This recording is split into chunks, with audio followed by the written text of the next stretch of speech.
कुरंथियों के नाम पौलुस रसूल का पहला खत बाब 16।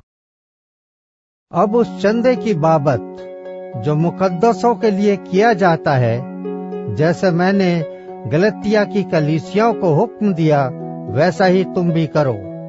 हफ्ते के पहले दिन तुम में से हर शख्स अपनी आमदनी के मुआफिक कुछ अपने पास रख छोड़ा करे, ताकि मेरे आने पर चंदे न करने पड़े। और जब मैं आऊंगा तो जिन्हें तुम मंजूर करोगे उनको मैं खत देकर भेज दूंगा कि तुम्हारी खैरात यरूशलेम को पहुंचा दें। और अगर मेरा भी जाना मुनासिब हुआ तो वो मेरे साथ ही जाएंगे। और मैं मकदूनिया होकर तुम्हारे पास आऊंगा, क्योंकि मुझे मकदूनिया होकर जाना तो है ही, मगर रहूं शायद तुम्हारे ही पास और जाड़ा भी तुम्हारे ही पास काटूं, ताकि जिस तरफ मैं जाना चाहूं तुम मुझे उस तरफ रवाना कर दो।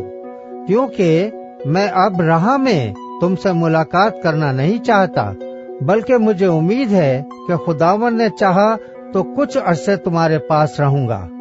लेकिन मैं ईद पेंतिकुस्त तक इफसुस में रहूंगा, क्योंकि मेरे लिए एक वसी और कारामद दरवाजा खुला है और मुखालिफ बहुत से हैं।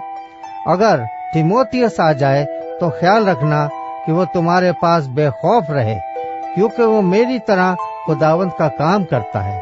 बस कोई उसे हकीर ना जाने, बल्कि उसको सही सलामत इस तरफ रवाना करना कि मेरे पास आ जाए, क्योंकि मैं मुंतजिर हूँ कि वो भाइयों समेत आए। और भाई उपुलुस से मैंने बहुत इल्तिमास किया कि तुम्हारे पास भाइयों के साथ जाए, मगर इस वक्त जाने पर वो मुतलक राजी ना हुआ। लेकिन जब उसको मौका मिलेगा तो जाएगा। जागते रहो, ईमान में कायम रहो, मर्दानगी करो, मजबूत हो, जो कुछ करते हो मोहब्बत से करो। अरे भाइयों, तुम स्तिफनास के खानदान को जानते हो कि वो अखिया के पहले फल हैं और मुकद्दसों की खिदमत के लिए मुस्तैद रहते हैं। बस मैं तुमसे इल्तिमास करता हूँ कि ऐसे लोगों के ताबे रहो, बल्कि हर एक के जो इस काम और मेहनत में शरीक है।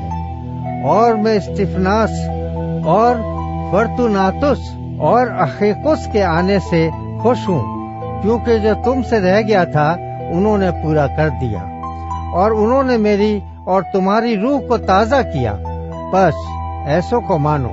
आसिया की कलीसियाएं तुमको सलाम कहती हैं। अक्विला और प्रिस्का उस कलीसिया समेत जो उनके घर में है तुम्हें खुदावन में बहुत बहुत सलाम कहते हैं। सब भाई तुम्हें सलाम कहते हैं। पाक बोसा लेकर आपस में सलाम करो। मैं पौलुस अपने हाथ से सलाम लिखता हूँ। जो कोई खुदावंद को अजीज नहीं रखता मलाउन हो। हमारा खुदावंद आने वाला है। खुदावंद यीशु मसीह का फजल तुम पर होता रहे। मेरी मोहब्बत मसीह यीशु में तुम सब से रहे। आमीन।